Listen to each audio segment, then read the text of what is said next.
The Coast Guard admits it must do better, and they failed to keep members safe. Those admissions coming in a new report addressing how the agency mishandled sexual assault and other misconduct investigations for decades. Our chief investigative reporter, Sam Smink, poured through the 104-page report. She's joining us now with the big takeaways tonight. Sam.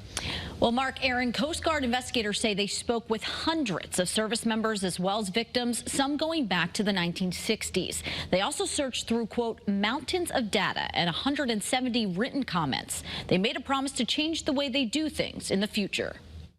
After a 90-day accountability and transparency review was completed earlier this year, Coast Guard investigators say two things were made clear.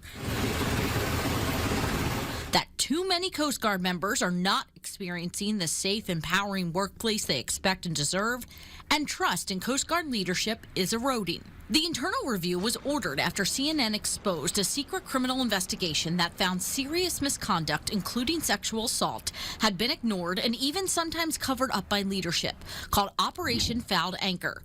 In the report, investigators say, quote, the Coast Guard failed to live up to its core values by lacking the programs to prevent military sexual trauma and improperly supporting victims in the aftermath.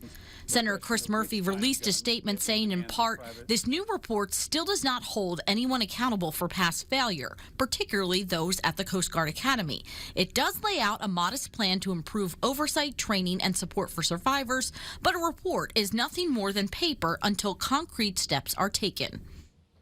The report does mention future reforms, including the creation of a mentorship program for victims, more secure locks on Coast Guard Academy bedrooms, and expanding an in-person bystander intervention program. To read the full report, head to our website. Sam Smink, Channel 3 Eyewitness News.